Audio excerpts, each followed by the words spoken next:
Hey everybody, welcome back to another movie review. Hope you guys been enjoying the content on the channel as of late. I'm actually doing a double feature tonight.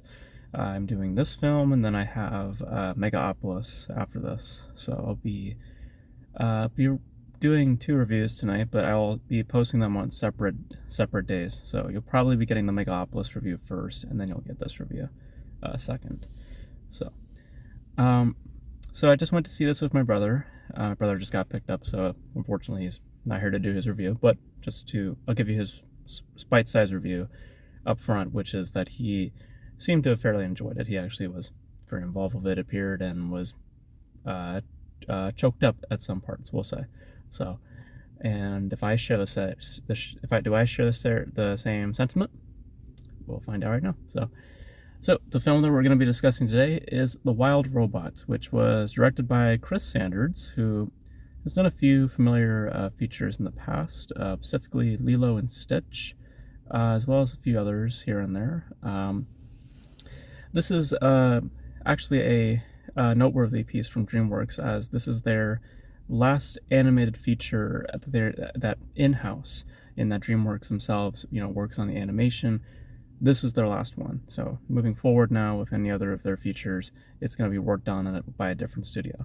So it's no longer in-house. It'll now be outside influences that now help in the animation department. So this stars Lupita Nyong'o as a robot, a service robot, and she wakes up on Earth and she is trying to figure out what her purpose is and her very existence, as to why she is the way she is, and for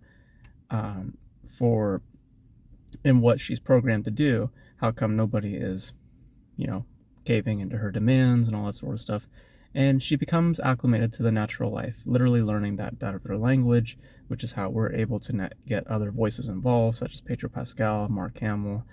And she begins to bond with the natural life, specifically with this little small gosling that she finds literally at the birth, at their birth, and raises this gosling as one of her own.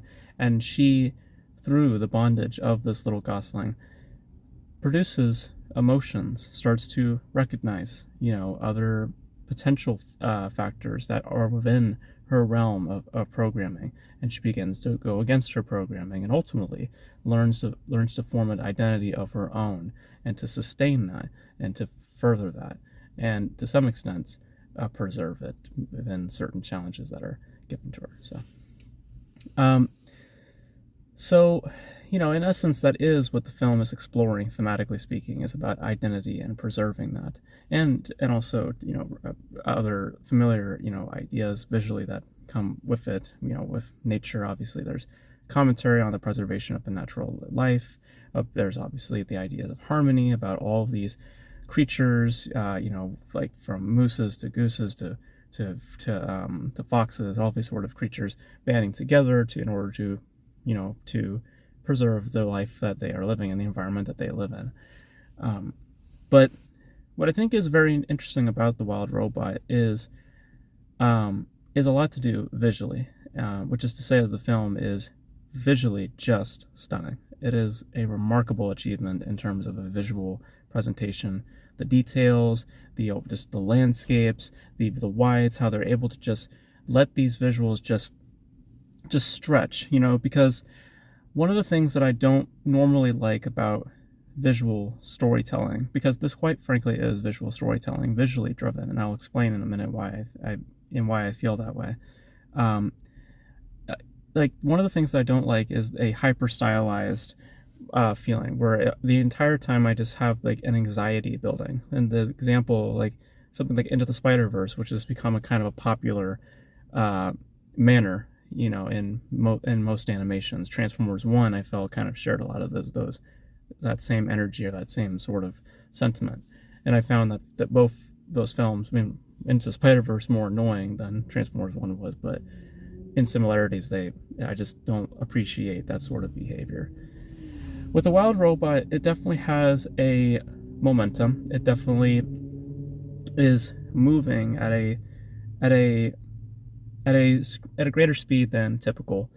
And thankfully, though, what is supplied through its kind of speedy pace is this very, very strong visual presentation that really presents and amounts to some fair levels of substance that the story itself, the narrative itself, isn't really supplying. Because what you get in the narrative itself is pretty simplistic. I mean, it's, it goes by, in pretty simple blocks. You have this part, and this part, and it's, the gravity of said story is not as felt as, say, the visuals are.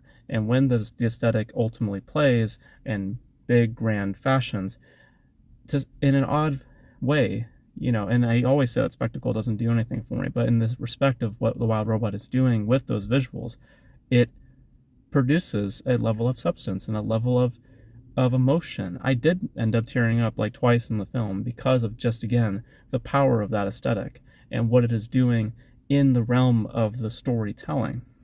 It's not just there just to be a pretty frame, it's also doing things to inform us of the situation and to perhaps get to deeper levels, and at times it does. So I think that on a visual front, it is quite astounding. It is a very, very beautiful film to look at. I think voice work is also very good. Lupita Nyong'o does a great job, and there are obvious sources that the film pulls from. WALL-E, of course, being a big inspiration for it, but in the comparison of WALL-E, what I think that WALL-E does very well is, again, just the fusion of its animation and its aesthetic and with its storytelling is just met in harmony and met in a place that is just rich and absolutely filled with substance, and it is not relying upon a style or within a certain choice of frame or what choice of detail in frame or a choice of just general animation style. With this, it is leaning on that absolutely, and I think that it pays off to some manner, and there is some points to where you do well up and you do feel that emotion because of that, how powerful those aesthetics truly are. And it is not powerful just by awe factor, but by the manner and the connection to the story itself, what it does to that story. It kind of in some ways elevates it. So, and thankfully, those strengths are present because the story itself, like I said, it just doesn't have much. There's not much to the story itself. It's pretty artificial, I guess you could say, in terms of just the execution of that story. I mean, on writing, that would be something very charming and very, very endearing. But the execution of it is rather flat. But what isn't is what I'm literally seeing. And what I'm literally seeing, weirdly enough, promotes an emotion and promotes a depth that would not be there if those visuals weren't as remarkable. So I can't say that it is as great as some people are making it out to be. I mean, it's getting very, very strong reception. I would say that it's ultimately fine because of just addressing the aesthetic and purely addressing it as a visually driven type of story, in that it is the aesthetic that is strong, but the story itself is lacking quite a bit. So visually strong, like very visually strong, narratively kind of thin. So yeah, so those are my thoughts on The Wild Robot. I thought it was good. I don't think it was anything remarkable outside of, again, visually what it's doing. But it's fine. It works. It got me a few times. So I sit in satisfactory. If you've watched the movie, you can kind of get my little joke right there. But you guys, let me know your thoughts on The Wild Robot. If you guys have seen it, just if you guys seen anything from Chris Sanders, I know Lilo and Stitch. I actually have not seen Lilo and Stitch, but if you guys are familiar with the director's work, let me know your thoughts in the comment section below. And yeah, so that's going to be it for this video, guys. Thank you guys for tuning in. And until then, I will catch you guys in the next video. Bye.